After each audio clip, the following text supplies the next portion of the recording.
Bueno, buenos días nuevamente. Sean todos y todas bienvenidos a esta actividad que estamos organizando desde el Centro de Investigación e Innovación Educativa en el marco de la Cátedra Libre y Abierta Leonardo da Vinci. En primer lugar, quiero agradecer muy especialmente a Denise Abulafia y a María Beatriz Sauret, a quienes enseguida voy a presentar, y también a todos quienes están asistiendo y se están sumando a esta actividad. María Beatriz Sauret es diseñadora industrial por la Facultad de Arquitectura y Diseño de la UBA. Durante 14 años impulsó temáticas vinculadas a la innovación productiva y el diseño como política de Estado en el marco del Ministerio de Economía e Industria y de Producción de la Nación. Creó el sello de Buen Diseño Argentino y lo dirigió durante sus primeros 9 años en forma ininterrumpida. Durante 4 años fue directora de gestión de diseño e innovación productiva del Ministerio de Producción y Trabajo de la Nación.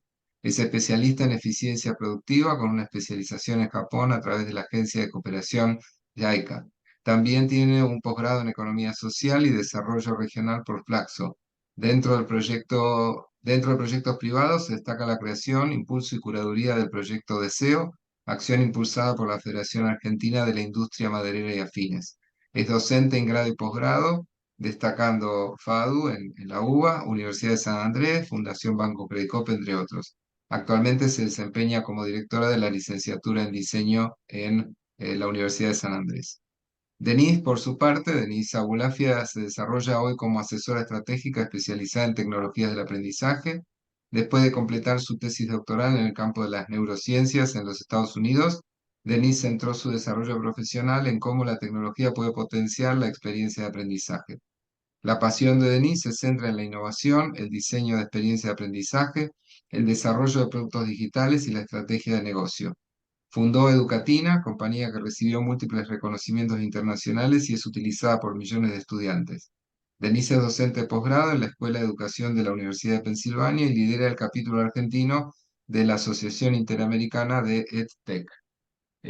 Por mi parte, bueno, yo soy Uriel Kuckerman, soy el director del Centro de Investigación e Innovación Educativa y de la Cátedra Libre y Abierta Leonardo da Vinci.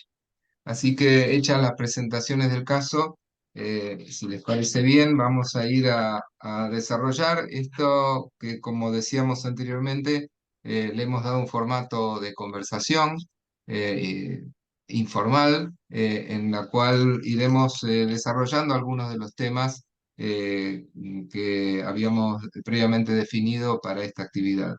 En ese sentido, yo quiero empezar preguntándole a Beatriz, ¿cómo definirías la creatividad y cuál es su relevancia en el contexto de los aprendizajes técnicos? Bueno, gracias Uriel por la presentación, gracias Denis por compartir este espacio, es un súper placer y gracias a los que nos están escuchando por, bueno, nada, por intercambiar y por estar ávidos a pensar colaborativamente estos temas que por lo menos para los que estamos acá son súper relevantes. Y yendo a la creatividad, cosa que a nosotros en la carrera de diseño en la Universidad de San Andrés nos ocupa nuestro tiempo, podría decir que tiene mucho que ver con pensar fuera de lo establecido, con pensar fuera de esa caja que define cómo tienen que ser las cosas.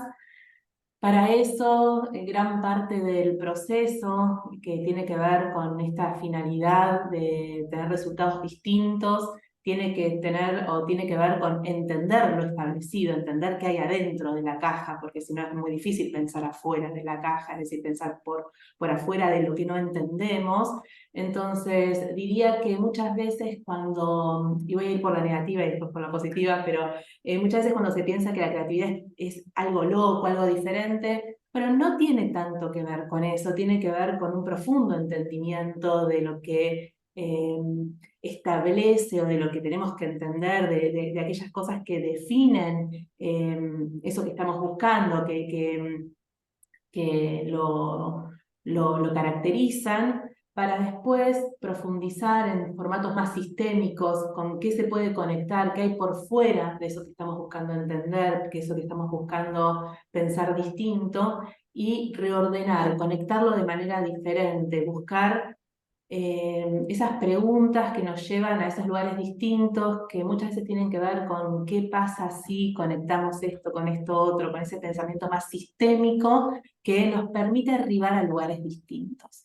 Entonces, yendo por la positiva, ¿qué es la creatividad o cómo pensamos la creatividad hoy en escuelas de diseño? Está muy relacionado justamente con conectar cosas de manera diferente, buscando pensar fuera del establecido.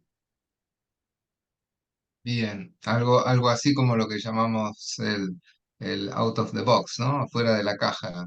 Sí, a mí me gusta mucho esa metáfora, con mucha honestidad, pero a veces se piensa que por pensar fuera de la caja podés no entender la caja, y eso es un Mm, gran dilema, porque para pensar fuera de la caja tenés que súper entender la caja. Entonces, entender los modos de pensar de quienes integran esa caja, entender las reglas, los procedimientos, las lógicas, las tecnologías, entender los límites, la viabilidad, la factibilidad de las cosas probablemente permita hacer saltos fuera de la caja con lógicas realmente de relevancia y de impacto, ¿no? Entonces, sí, esa metáfora es muy buena si realmente incorporamos la caja al modo de pensar, no la dejamos a un costado.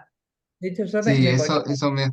Sí, perdón, Denis, por favor. me ponía a pensar mientras hablabas, que me parecía fascinante, digo, al que se le ocurrió ponerle las rueditas a la valija, claramente tenía que saber primero un montón sobre cuáles eran las problemáticas de acarrear esas valijas y por qué las ruedas se utilizaban en otros contextos y cómo, digo, no hay forma de que estas uniones entre productos que ya existen y empezar a pensarlos diferentes ocurra si uno no tiene conocimiento de estas dos cosas, ¿no? Lo cual me lleva también a pensar en cómo educamos en esto. Si deberíamos ser siempre hiperespecialistas o deberíamos tener un espectro un poco más amplio de conocimientos para empezar a integrar disciplinas para justamente que empiece a surgir más la creatividad, ¿no? Ese es un Tú com- temón, pero justo sí, estoy leyendo y voy a recomendar el libro de Alejandro Pisitelli, bueno, lo estoy leyendo mm, ahora, que trata, se llama Polímatas, el perfil antidisciplinario del trabajador del futuro, y trata este tema, básicamente si la vertical disciplinaria o enciclopédica es el todo, o la mirada más transversal, o cómo van a cumplir estas cosas. Temón. Temón. sí, sí, sí. De hecho, es un tema que está muy en conversación en este momento en las facultades de ingeniería a propósito de los nuevos estándares que incorporan lo que llamamos competencias transversales que tienen que ver con estas cuestiones, ¿no? Y en ese sentido, te pregunto, Beatriz, si vos nos podrías comentar algunos ejemplos concretos de cómo fomentar la creatividad tanto en la enseñanza como en el aprendizaje, pero en particular vinculado con las habilidades técnicas, ¿no? Bien, voy a poner un ejemplo en primera persona, cómo lo hacemos en diseño, cómo lo hacemos en el día a día de nuestros talentos en la Universidad de San Andrés. Y estos procesos de aprendizaje se diseñan y hay que ser muy conscientes de cómo desarrollamos y diseñamos este recorrido pedagógico. Y nosotros tenemos una receta que tiene algunos ingredientes que nunca se da de manera igual y nunca se utiliza de manera igual, pero que consideramos que algunas cosas sí tienen que pasar. Entre ellas, buscamos que los desafíos que les proponemos a nuestros estudiantes sean desafíos muy abiertos, es decir, desafíos que realmente los obliguen a una comprensión de la complejidad de ese desafío, es decir, buscar no la convergencia en una forma de única solución a algo, sino una mirada realmente donde las oportunidades de innovación sean muchas y muy diversas. en un espacio áulico donde el pensamiento colaborativo y colectivo realmente esté a la orden del día, el trabajar como equipo, aunque los ejercicios puedan ser o no individuales, es decir, el trabajo del pensar con otros, cómo nos puede llevar a arribar a formas distintas del entendimiento, de las soluciones de ese entendimiento. Poder trabajar mucho en bajar el juicio, bajar los prejuicios que tenemos nosotros para generar un mayor entendimiento driveado por la evidencia, que esté empujado por hallazgos que podamos descubrir que lejos de que estén vinculados con nuestros modos de pensar, puedan salirse de ahí y entender un poco más allá y poder entender a las personas, poder entender esas cosas que están también hacia adentro de la caja que hablábamos antes. Y diría que sobre todo hay habilidades muy importantes a desarrollar en los talentos para impulsar la creatividad, que tiene que ver con manejar la incertidumbre y no prefigurar las soluciones a esos desafíos que se plantean, ¿no? Poder entender y creer en ese proceso que va a tener momentos de entendimiento, momentos de definición y de momentos de divergencia, momentos de convergencia, y, y donde la clave es poder, desde nuestra perspectiva, acompañar a estos talentos en lograr inspirarse, lograr conectar esta complejidad para después ir a testearla, porque al final del día estos procesos son procesos iterativos, procesos que se van a parar en el hacer, y el hacer indefectiblemente tiene momentos de mejora, entonces, para decirlo de alguna manera, momentos que pueden ser, entre comillas, de errores o de miradas de hacer las cosas distinto. Entonces, al final del día, también en procesos áulicos, incentivar mucho el entender, pero el hacer para poder ir a testear, para poder ir a seguir entendiendo a partir de implementar y ver cómo funciona para volver a empezar un circuito iterativo. Nosotros consideramos que en el hacer va a estar la mayor cantidad de aprendizaje y generación de conocimiento que nos va a llevar a lugares que realmente no sabemos cuáles van a ser y que nos van a acelerar un formato de creatividad, de poder entender algo que no entendíamos antes de haber hecho ese experimento o haber hecho ese testeo. Recién pensaba, Bea, cuando te escuchaba también, que la riqueza en el aula de la diversidad de personas, que eso también nos nutre muchísimo en lo que es la creación, por ejemplo, de ideas, ¿no? Porque vos estás en un grupo donde algunas ideas van a surgir que son excelentes, otras van a ser más o menos, otras son menos que más, pero en la diversidad uno también se entrena escuchando a otros y viendo cómo otros testean sus productos. Entonces ya del hecho de estar en una clase diversa, lo más diversa posible, o más interdisciplinar posible, es lo que también va a generar ese entrenamiento, ¿no? Mirá, recontra sí, lo doy tan de suyo porque por, por default en la Universidad de San Andrés es muy diverso porque tienen un programa muy potente de becas, entonces tenemos diversidad de provincias en las que vienen nuestros estudiantes, diversidad de espacios de los que vienen, entonces lo doy como algo que se da de suyo, pero la realidad es que eso no se da de suyo en general, y muchas veces las personas nos juntamos con personas que piensan parecido a nosotros y eso nos genera una nube que nos nubla la oportunidad de un feedback enriquecido por miradas diversas, por miradas distintas, por miradas que complementan lo que podemos estar haciendo nosotros. Así que sin duda, equipos distintos, formas de pensar distintas van a arribar a conclusiones mucho más poderosas, sin duda.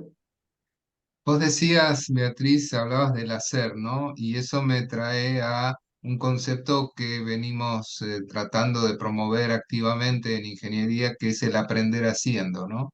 Y hablaste también de talentos. Y acá me surge, y no puedo menos que recordar a Ken Robinson con su famoso, con los libros y sus videos, a propósito de si, si el ser creativo es algo innato o es algo que se aprende, ¿no? No sé si querés comentarnos algo sobre ese concepto, sobre esa idea. Yo soy una fiel creyente que a la creatividad se la entrena, y se la entrena todos los días, se la entrena y tenemos que forzarnos a entrenarla haciéndonos más preguntas, buscando inspiración, siendo más curiosos, hablando con personas que son distintas a nosotros y nos presentan otros enfoques sobre un mismo tema. A la creatividad hay que entrenarla todos los días. Y para eso también hay como formas en las que uno puede incentivarse, ¿no? Incentivarse a observar de manera distinta, a buscar, poner alguna excusa para generar una conversación. Sí, creo también que en grupos que están buscando activamente llegar a algún resultado, en esas conversaciones o en esa práctica o en ese entrenamiento cotidiano hay que marcar muy bien esos objetivos que nos permita poder tener muy claro cuál es el norte, hacia dónde queremos ir y cómo diseñamos ese, digamos, ese caminito para llegar hacia ese lugar. Pero sin duda, esto de sos creativo, naciste creativo, sos más creativo porque tal cosa, no es del lado de la cancha donde nosotros nos paramos. Y vinculando creatividad con innovación, vos hablaste antes de alguna manera hablaste del cometer errores, ¿no? Que es algo que la cultura nuestra típicamente reprime, ¿no? O sea, el error está mal visto.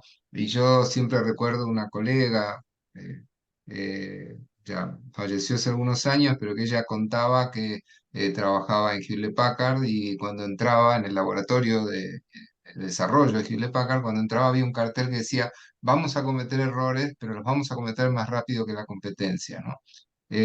¿Cómo vinculás la creatividad con la innovación, ¿no? Que es un poco lo que nos ocupa. Bien, voy a tomar los dos temas que trajiste a la mesa. El hacer significa equivocarse, o sea, hacer significa equivocarse y si no haces, realmente no lo estás haciendo, entonces creo que hacerlo ya es todo. Y ahí hay dos variables que son muy importantes, el poder entender qué se puede mejorar o qué estás haciendo mal para cambiarlo y en el tiempo que vas a demorar entre hacer y entender que algo es mejorable. Y el factor tiempo es donde va a cambiar mucho, nada, realmente si es algo que va a ser posible ser reparado o es algo que no sé, realmente terminó de matar el proyecto. Y ahí el diseño se vale de muchas herramientas que están vinculadas con el research, con el entendimiento de las personas, con el análisis, con el testeo en baja fidelidad, con muchos lugares para poder aprender haciendo y ganar conocimiento sin tener que imaginar que el producto, servicio o experiencia está activo para miles de personas con un montón de inversión y sin posibilidad de retorno, ¿no? Entonces nuestros procesos de diseño tienen contemplado esta generación de conocimiento y esta implementación en el proceso para llegar a la mejor respuesta posible en ese momento, en ese contexto. Y esto nos trae y nos hila con el concepto de innovación. ¿Por qué? Porque al final del día lo que estamos buscando es que esta solución o este producto o esta experiencia o este servicio impacte positivamente en la vida de las personas y finalmente sea adoptado y transforme algo que hacíamos de alguna manera distinta. Y ahí se transforma en innovar. Ahí se transforma en una innovación, se transforma en algo que finalmente las personas o ese nicho de personas pudieron adoptar, pudieron incorporar a su vida cotidiana y sin duda eso significó una transformación positiva y una manera de hacer algo de manera mejor. Y estos procesos que tienen hoy en el centro de las personas, al entendimiento de las personas, a poder ver de alguna manera cuáles son las oportunidades o los puntos de dolor que tienen las personas o los grupos de personas en relación a diferentes productos, servicios o experiencias, es donde el diseño se para pensar creativamente soluciones innovadoras, que es de vuelta lo que nos atiende o lo que nos ocupa todos los días. Claro, claro, sí, sí.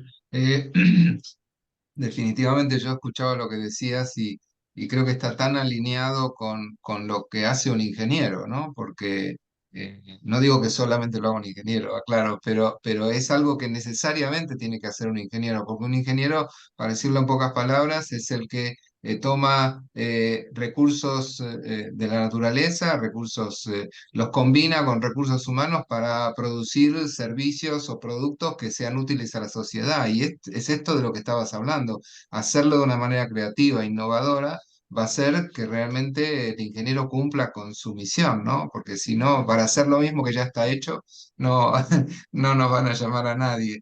Pero en todo esto aparece, está involucrada la inteligencia, ¿no? Me parece que es un componente fundamental.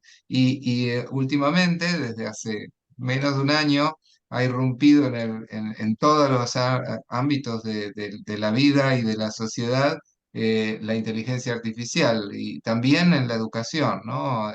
Está a la orden del día las discusiones sobre qué hacemos con la inteligencia artificial, cómo la incorporamos o cómo la corremos o qué hacemos con esto que aparece ahí, ¿no?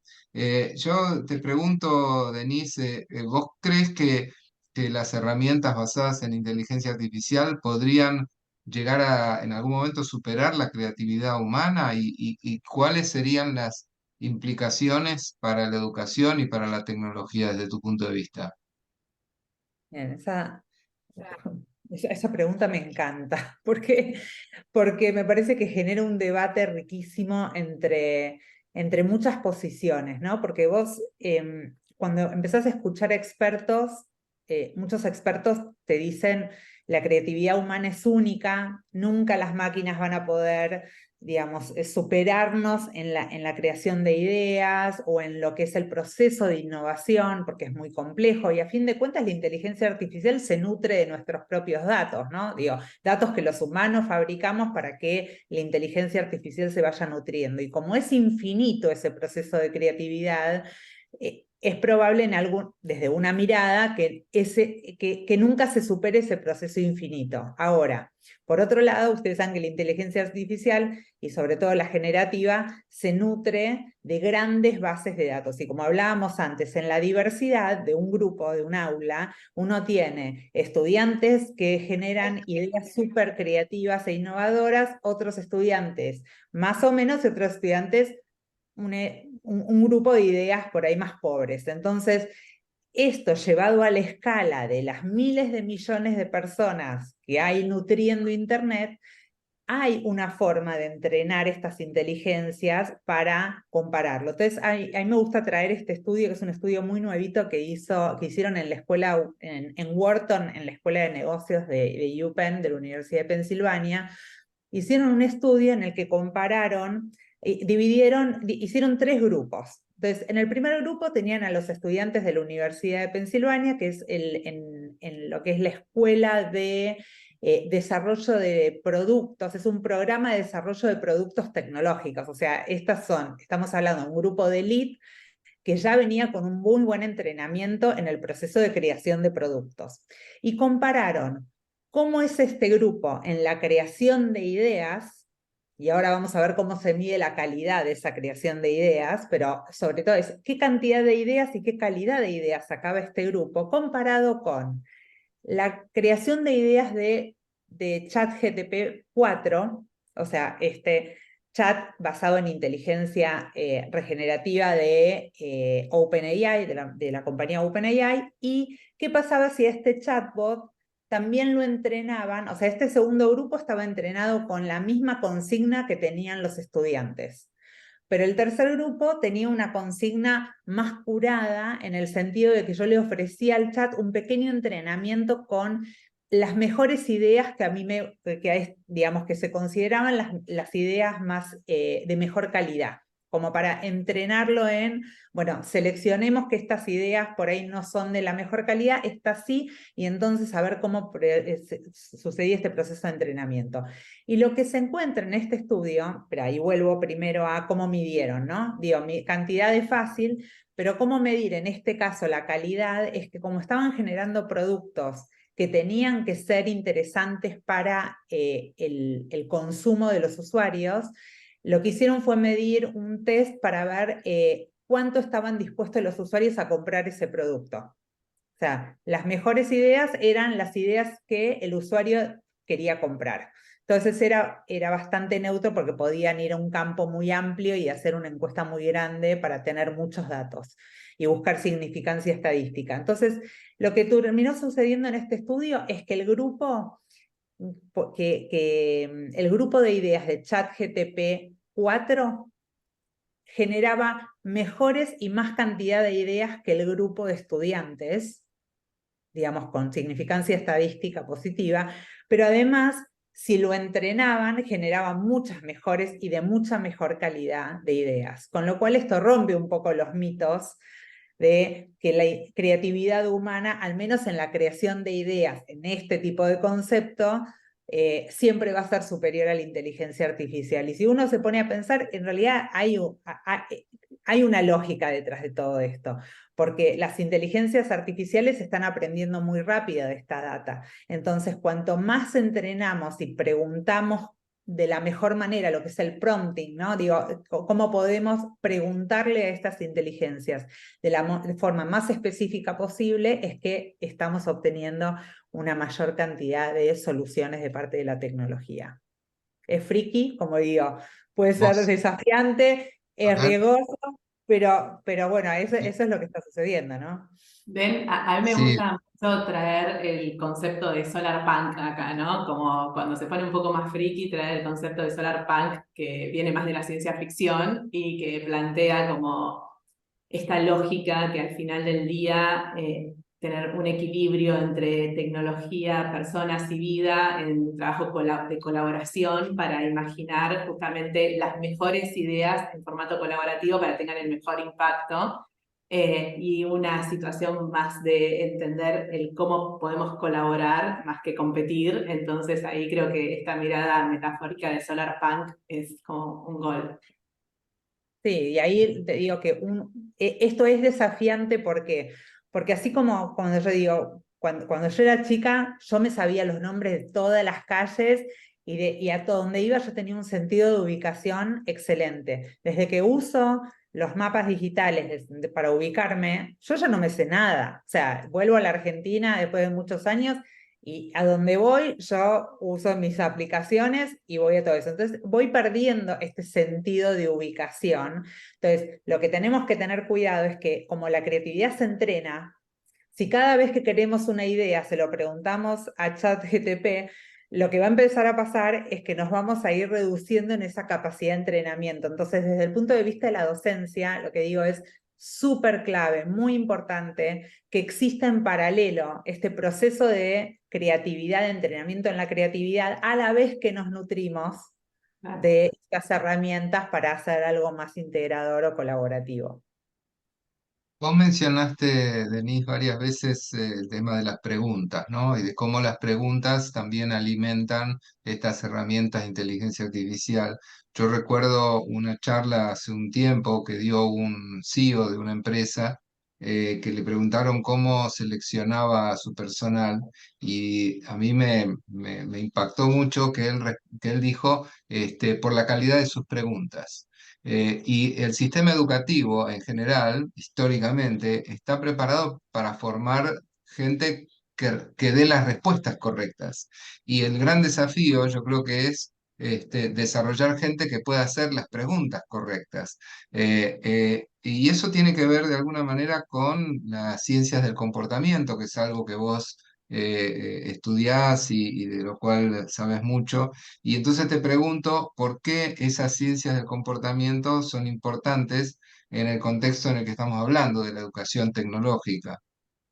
Claro, claro que sí, está buenísimo que traigamos este tema porque todavía no es algo tan hablado, pero para los que lo escuchan por primera vez, las ciencias del comportamiento, o en inglés se llama behavioral design, que es cómo utilizamos las ciencias del comportamiento para el diseño de productos tecnológicos, de servicios o de productos no tecnológicos también, es un campo interdisciplinario que toma conocimientos de la psicología, de la sociología y de las neurociencias para poder comprender el comportamiento de los humanos y a la vez que los entendemos, también podemos incidir en ese comportamiento. Entonces, el buen uso de las ciencias de comportamiento nos permite entender que los humanos tenemos sesgos a la hora de tomar decisiones.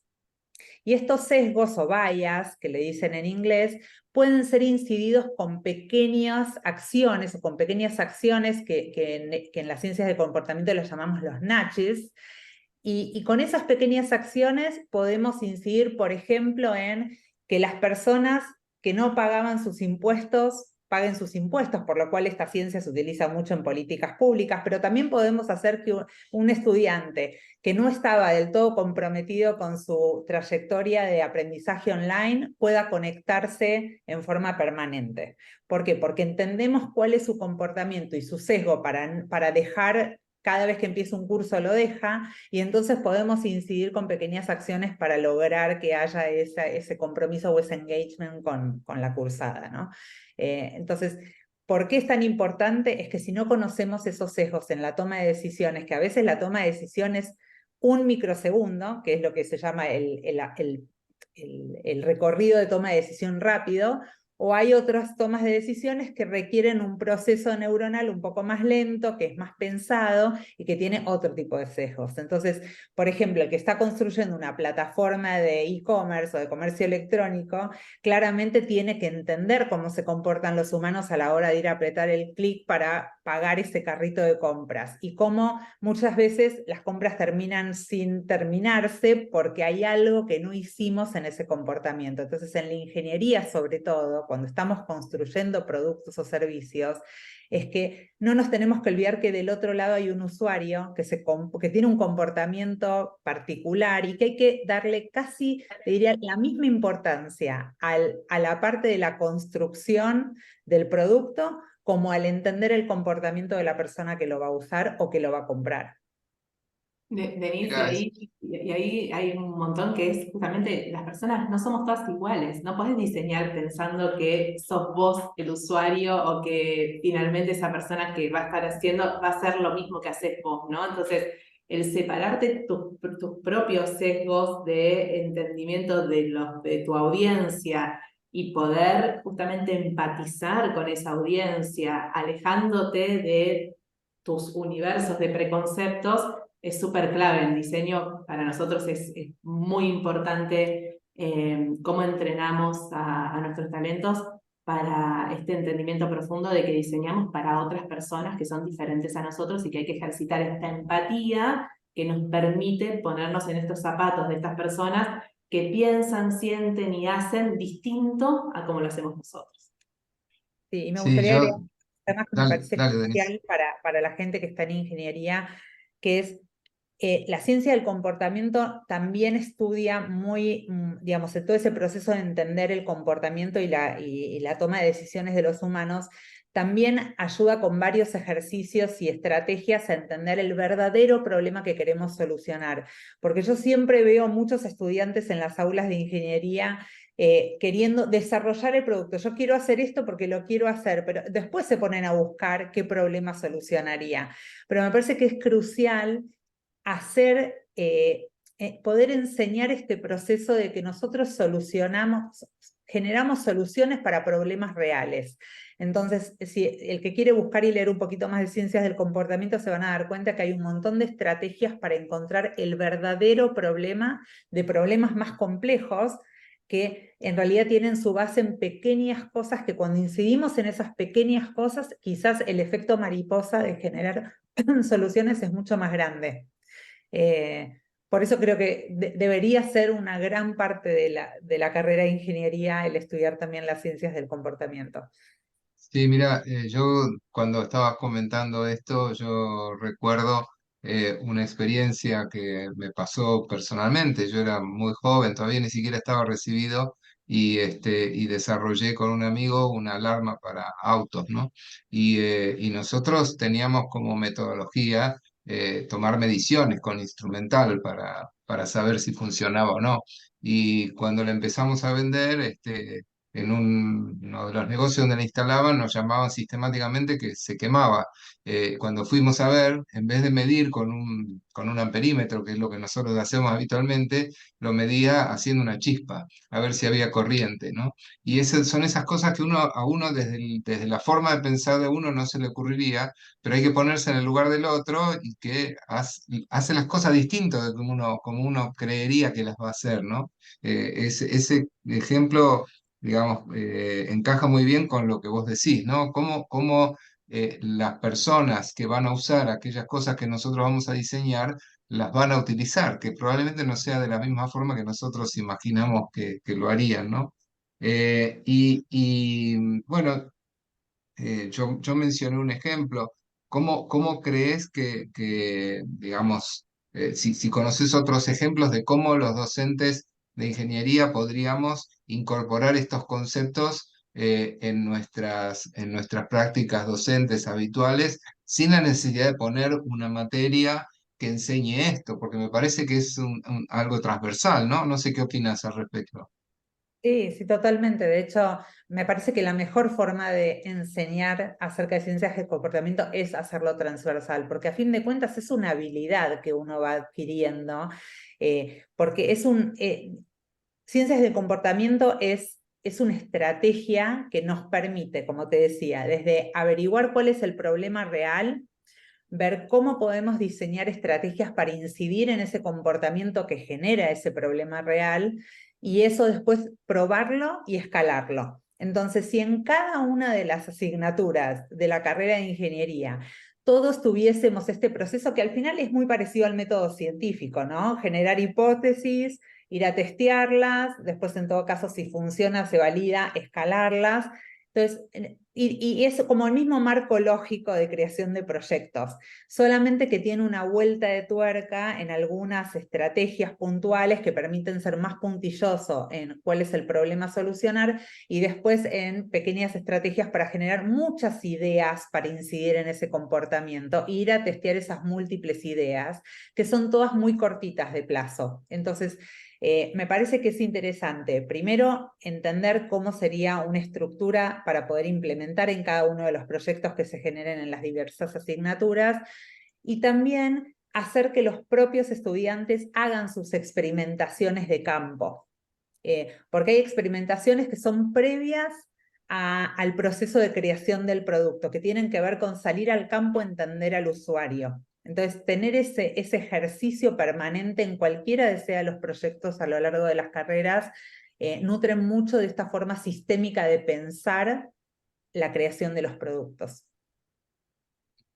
Sí, sí, muy cierto. Yo quiero dejar los últimos minutos para algunas preguntas que puedan venir de los asistentes, pero antes de ir a esas preguntas, y en todo caso quienes quieran hacerlas pueden ir escribiéndolas en el botón que figura ahí de preguntas y respuestas, pueden ir escribiéndolas y yo después las comparto aquí con Denise y con Beatriz. Pero antes de eso, y para las dos un poco, aparece un tema cuando hablamos de inteligencia artificial, cuando hablamos de desarrollos, de innovación, etcétera. Un tema que no casualmente se ha incorporado como una de las competencias transversales que se deben desarrollar en la formación de ingenieros, que es la ética, ¿no? No sé, me gustaría una breve reflexión de ustedes sobre cómo la ética puede influir o de alguna manera intervenir en todo esto de lo que estamos hablando. Yo, si querés, pongo Cualquiera de un las dos. punto de vista más Dale, tecnológico a lo que digo.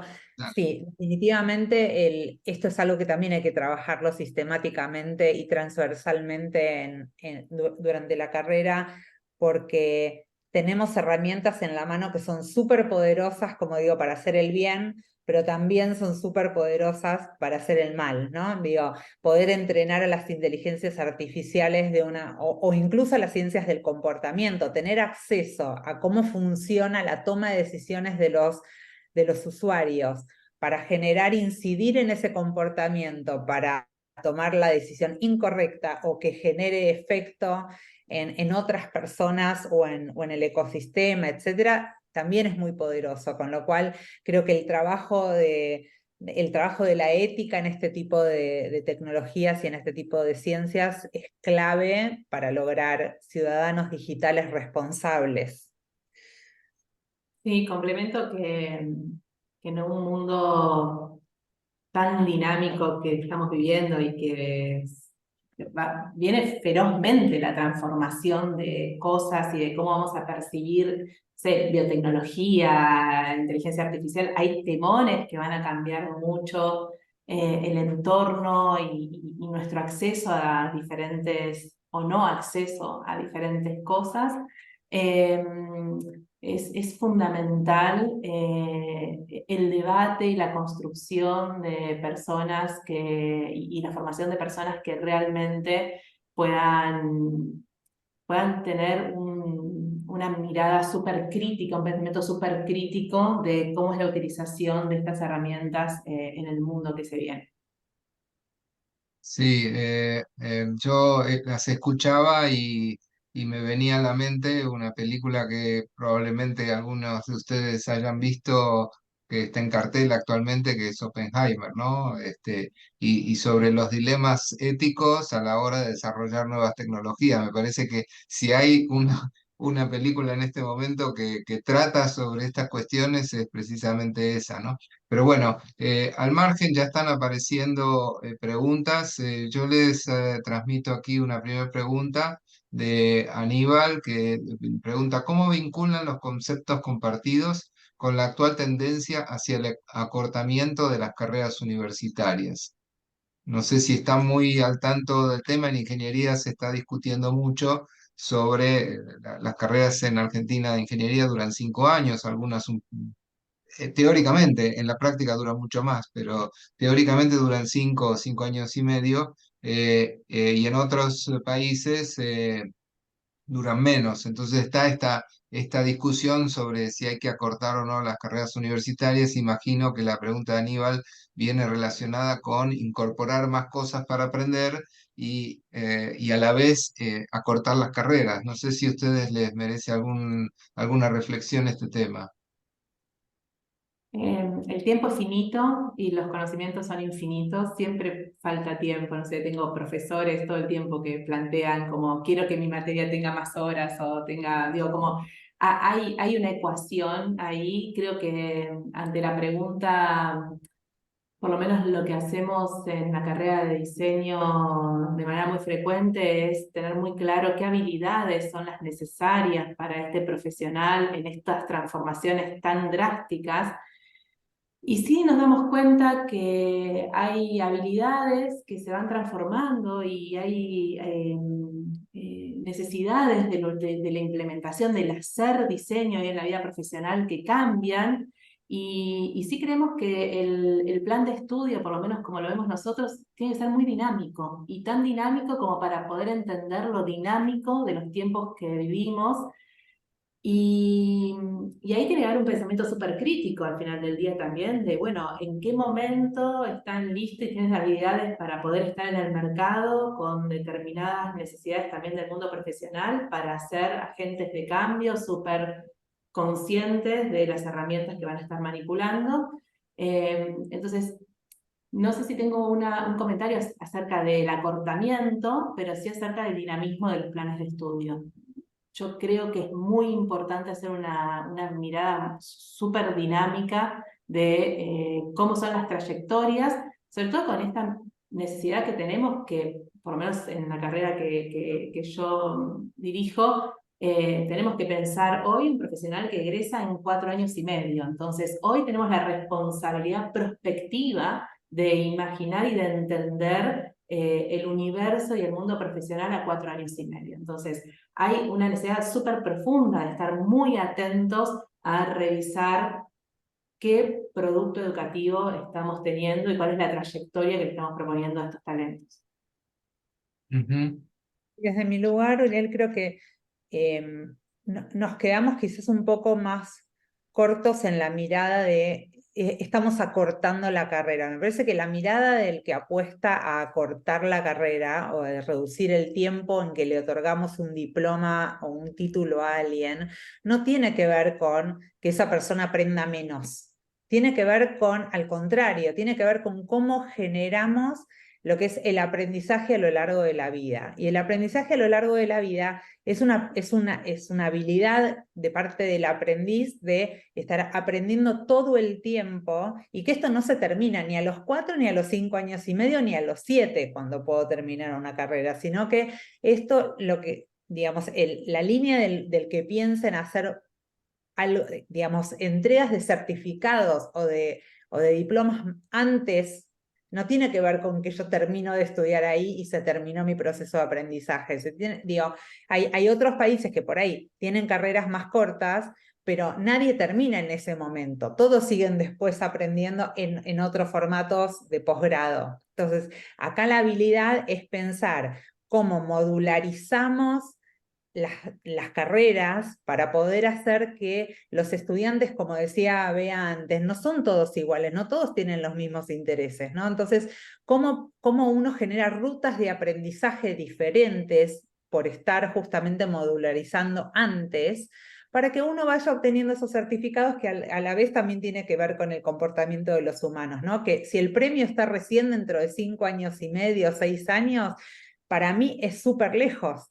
Cuanto más cerca tenga esa zanahoria, más fácil también es conectarme y seguir adelante. Entonces, me parece que tiene que ver con eso el concepto, que igual el rediseño es otro desafío, ¿no? Propósito de lo que mencionás en la UTN en particular, estamos tratando de promover el concepto de microcredenciales que aportan ese sentido, ¿no? Que vayan teniendo certificaciones de lo que van aprendiendo, que no es poco, antes inclusive de llegar al título, ¿no? Pero bueno, eso es todo otro tema. Y acá tenemos varias preguntas, no quiero dejar de responder ninguna si es que alcanzamos. Silvia dice, las tareas abiertas conllevan incertidumbre y la incertidumbre provoca ansiedad o angustia. ¿Cómo podemos los docentes ayudar a los alumnos para que manejen esa ansiedad? Pregunta Está casi para un buenísimo. psicólogo, ¿no? No, no, está buenísimo. Nos pasa todos los días en el aula, todos los días. Nosotros trabajamos mucho en el aula, Silvia, con construir un espacio seguro, con construir un espacio seguro donde parte de exponernos a un proceso que es iterativo y que va acrecentando su conocimiento a lo largo del tiempo pueda permitirnos mostrar parcialidades, situaciones incompletas del proyecto, para poder ir ganando conocimiento y llegar a una respuesta que no la sabemos con anticipación, que no la sabemos cuando tenemos el desafío abierto. Para esto lo que buscamos es... Me Me parece que, parece que se cortó la conexión de Beatriz. bueno, quizás pueda seguir. Eh, Y se conecta a decirlo, compartiendo con lo que estaba diciendo Bea, ¿no? Generar espacios sí, seguros para los chicos también para poder sentirse libres de hacer ese tipo de preguntas, porque manejar esa ansiedad y el estrés de la incertidumbre también es parte del proceso de las habilidades que tenemos que ir aprendiendo a gestionar emociones respecto de esa incertidumbre. Entonces, si no pasan en el aula, van a pasar mucho más tarde cuando no haya un marco seguro para poder hacerlo. Por eso, cuanto antes empiece este proceso, que no debería ser ni siquiera en la universidad, este proceso debería venir desde la escuela primaria, entrenándose, ujú. por no decir en nivel inicial, pero digo, cada etapa de la vida debería trabajar sobre estas cosas, porque a fin de cuentas en el mundo laboral uno se encuentra todo el tiempo con estas situaciones de incertidumbre y de toma de decisiones, y es una gran habilidad para ser entrenada. Así que a no tener miedo de eso y acompañar.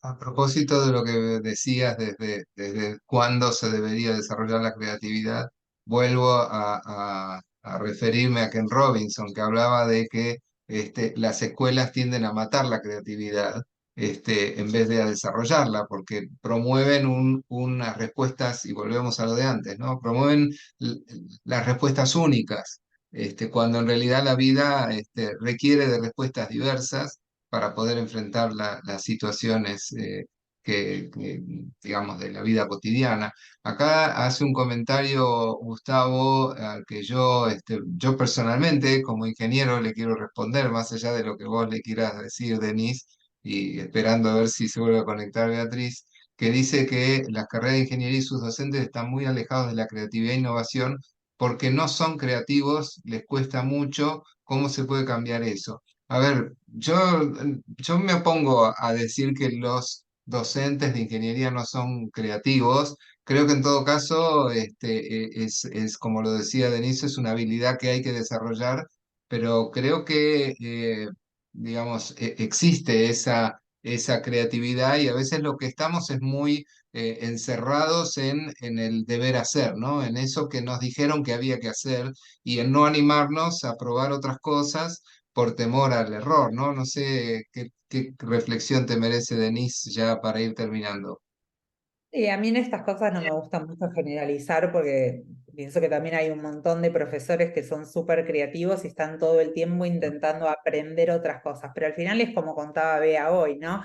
Digo, para ser creativo hay que aprender muchas cosas para terminar uniendo estas. Entonces, digo, parte de ese proceso como docente de formación tiene que ver con conocer estas cosas nuevas que están pasando, conocer estas herramientas nuevas, conocer ejemplos de uso, para luego entonces alimentar ese proceso creativo de volcar ese proceso creativo en el diseño instruccional de las clases.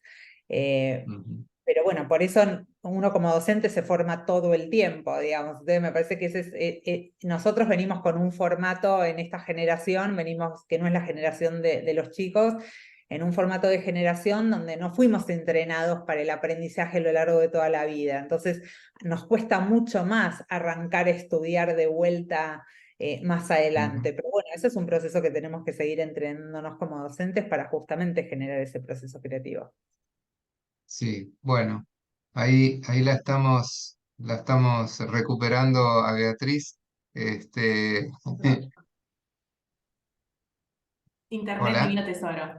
Hola, hola, ¿me sí, escuchan? Perdón, no internet. sé si querés cerrar lo que estaba comentando antes de que terminemos. Sí, sí, le comentaba a Silvia que hay que confiar en un proceso, hay que poder hacer correr ese proceso y al final del día la incertidumbre es algo que hay que poder abrazarlo, es parte del proceso. La incertidumbre es algo positivo, tiene que suceder. Si cuando tenemos el desafío tenemos las respuestas, entonces no tenemos incertidumbre, algo estamos haciendo mal, porque entonces no tenemos ningún indicio, estamos haciendo una conducta imitativa, no tenemos nada que ir a buscar que no sepamos en ese momento, entonces no estamos yendo a buscar la innovación, por tanto, para nosotros ahí algo no está pasando y tenemos que poder provocar otra cosa. Y ahí hacemos mucho hincapié en los procesos de diseño como tales y confiar en esos procesos para llegar a respuestas distintas a partir de un profundo entendimiento centrado en las personas. Sí, aquí también viene recuerdo una publicación, no me acuerdo, creo que era un tal Christensen o algo así, que hablaba del mundo VICA, ¿no? El mundo volátil, incierto, complejo, no me acuerdo qué era pero bueno, tiene que ver con eso, es el mundo en que vivimos, así que tenemos que acostumbrarnos a lidiar con eso. Bueno, acá Silvia está agradeciendo y con eso... yo aprovecho también para ir cerrando, agradeciéndoles enormemente a Denise, a Beatriz, su generosidad y su buena voluntad para participar de esta actividad.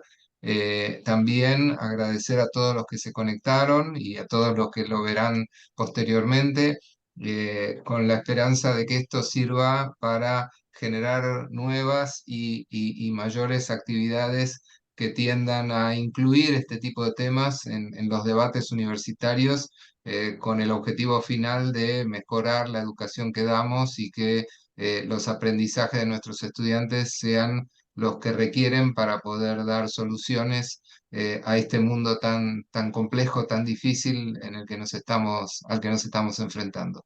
Así que nuevamente, muchas gracias y bueno, hasta cualquier momento. Fue un súper placer, gracias a vos, Uriel. Denise, fue un mega placer. Encima nos conocimos a partir de esto, así que estas mías quedan. Y para todo aquel que necesite o tener una conversación acerca de estos temas, a mí me súper apasionan, así que muy disponible para eso. Sí, lo mismo digo. Gracias a todos, un placer tener las preguntas también. Uriel, gracias por la invitación. Bea, un placer conocerte.